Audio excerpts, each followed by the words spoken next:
ಇವತ್ತಿನ ಸೆಲ್ಫ್ ಟಾಕ್ನಲ್ಲಿ how to make crispy onion pakoda, ಗರಿಗರಿಯಾದ ಈರುಳ್ಳಿ ಪಕೋಡ ಮಾಡುವುದು ಹೇಗೆ ಅನ್ನೋದರ ಬಗ್ಗೆ ನಾವು ಇಂಗ್ಲೀಷ್ನಲ್ಲಿ ಹೇಗೆ ಮಾತಾಡುವುದು ಅಂತ ಕಲಿಯೋಣ. ಇದರಿಂದ ನಾನು ಯಾರಿಗೂ ಪಕೋಡ ಎಲ್ಲ ಮಾಡಲಿಕ್ಕೆ ಕಲಿಸ್ತಾ ಇಲ್ಲ, ನನಗೆ ಗೊತ್ತು ಸಹ ಇಲ್ಲ.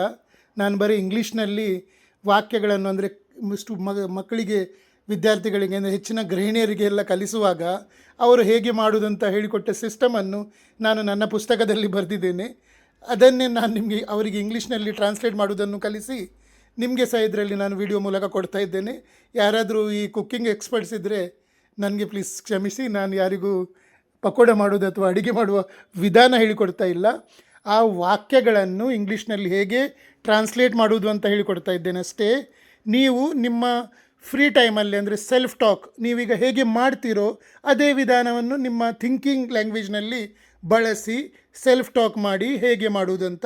ಇದನ್ನು ನೀವು ಕನ್ನಡದಲ್ಲಿ ನಿಮ್ಮ ಭಾಷೆಯಲ್ಲಿ ಹೇಳ್ತಿರ್ಬೋದು, ಅದನ್ನೇ ಇಂಗ್ಲೀಷ್ನಲ್ಲಿ ಹೇಳಿ. ನಾನು ಅಷ್ಟೇ ಹೇಳಿಕೊಡ್ತಾ ಇದ್ದೇನೆ, ಬೇರೇನೂ ಇಲ್ಲ. ಓಕೆ, ಟಾಪಿಕ್ ಚಾಲು ಮಾಡೋಣ. ಗೋ ಟು ದ ಕಿಚನ್, ಅಡುಗೆ ಮನೆಗೆ ಹೋಗಿ. ಟೇಕ್ 2 or 3 ಆನಿಯನ್ಸ್, 2 ಅಥವಾ 3 ಈರುಳ್ಳಿಗಳನ್ನು ತೆಗೆದುಕೊಳ್ಳಿ. ವಾಶ್ ದ ಆನಿಯನ್ಸ್, ಈರುಳ್ಳಿಗಳನ್ನು ತೊಳೆಯಿರಿ. ಇದಕ್ಕೆ ಅನಿಯನ್ ಅಂತಾರೆ ಮೋಸ್ಟ್ಲಿ, ಆನಿಯನ್ಸ್ ಅನ್ಬೋದು, ನಾವು ಕನ್ನಡದವರೆಲ್ಲ ಓನಿಯನ್ ಅಂತೇವೆ, ಬಟ್ ಅನಿಯನ್ ಹೇಳಿ. ಸೊ ಪೀಲ್ ದ ಅನಿಯನ್ಸ್, ಈರುಳ್ಳಿಯ ಸಿಪ್ಪೆ ತೆಗೆಯಿರಿ. Cut the onions into thin slices, ಈರುಳ್ಳಿಯನ್ನು ಉದ್ದಕ್ಕೆ ತೆಳುವಾಗಿ ಹೆಚ್ಚಿಕೊಳ್ಳಿ. Put the sliced onions into a bowl, ಹೆಚ್ಚಿದ ಈರುಳ್ಳಿಯನ್ನು ಒಂದು ಬೌಲ್ಗೆ ಹಾಕಿ.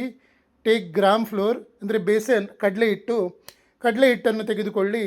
Add gram flour to the onions, ಈರುಳ್ಳಿಗೆ ಕಡಲೆ ಹಿಟ್ಟು ಹಾಕಿ. ಆ್ಯಡ್ ಸಾಲ್ಟ್, ರುಚಿಗೆ ತಕ್ಕಷ್ಟು ಉಪ್ಪು ಸೇರಿಸಿ. ಆ್ಯಡ್ ರೆಡ್ ಚಿಲ್ಲಿ ಪೌಡರ್, ಕೆಂಪು ಮೆಣಸಿನ ಪುಡಿ ಹಾಕಿ. Add a little turmeric powder, ಸ್ವಲ್ಪ ಅರಿಶಿನ ಪುಡಿ ಹಾಕಿ. ಆ್ಯಡ್ ಚಾಪ್ಡ್ ಗ್ರೀನ್ ಚಿಲ್ಲೀಸ್, ಸಣ್ಣದಾಗಿ ಹೆಚ್ಚಿದ ಮೆಣಸಿನಕಾಯಿಗಳನ್ನು ಹಾಕಿ. ಆ್ಯಡ್ ಲಿಟಲ್ ವಾಟರ್, ಸ್ವಲ್ಪ ನೀರು ಚಿಮುಕಿಸಿ, ಸ್ಪ್ರಿಂಕಲ್ ವಾಟರ್ ಸಹ ಹೇಳ್ಬೋದು. ಮಿಕ್ಸ್ ಎವ್ರಿಥಿಂಗ್ ವೆಲ್, ಎಲ್ಲವನ್ನು ಚೆನ್ನಾಗಿ ಮಿಶ್ರಣ ಮಾಡಿ. Place A PAN on the stove, ಒಲೆಯ ಮೇಲೆ ಬಾಣಲೆಯನ್ನು ಇಡಿ.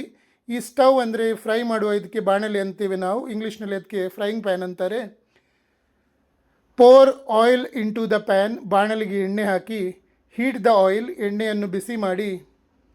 Take small portions of the mixture, ಮಿಶ್ರಣದ ಸಣ್ಣ ಸಣ್ಣ ಭಾಗಗಳನ್ನು ತೆಗೆದುಕೊಳ್ಳಿ. Put them into the hot oil, ಅದನ್ನು ಕಾದ ಎಣ್ಣೆಗೆ ಹಾಕಿ. Fry until they become golden brown, ಹೊಂಬಣ್ಣ ಬರುವವರೆಗೆ ಕರಿಯಿರಿ. Take the pakodas out and put them on a plate, ಪಕೋಡಗಳನ್ನು ತೆಗೆದು ಒಂದು ತಟ್ಟೆಯಲ್ಲಿಡಿ. Your onion pakoda is ready. ಈಗ ಬಿಸಿ ಈರುಳ್ಳಿ ಪಕೋಡ ಸಿದ್ಧವಾಗಿದೆ. ಇದನ್ನು ನೀವು ಸೆಲ್ಫ್ ಟಾಕ್ ಮಾಡಿ ಬಾಯಿಪಾಠ ಮಾಡಿದರೂ ಓಕೆ, ಬಟ್ ನೀವು ಇದನ್ನು ದಿನ ಹೇಳಬೇಕು. ನೀವು 1, 2, 3 ಸಲ ದಿನ ಪ್ರಾಕ್ಟೀಸ್ ಮಾಡಿ. ಹೀಗೆ ನಾನು ಪ್ರತಿ ಟಾಪಿಕ್ ಕೊಡ್ತಾ ಇದ್ದೇನೆ. ಮನೆಯಲ್ಲಿ ಮಾಡುವಂಥ ಎಲ್ಲ ಟಾಪಿಕ್ಗಳು ನಿಮಗೆ ಹೇಳಿಕೊಡ್ತೇನೆ. ಸೊ ಅದು ಸುಲಭವಾಗ್ತದೆ ನಿಮಗೆ.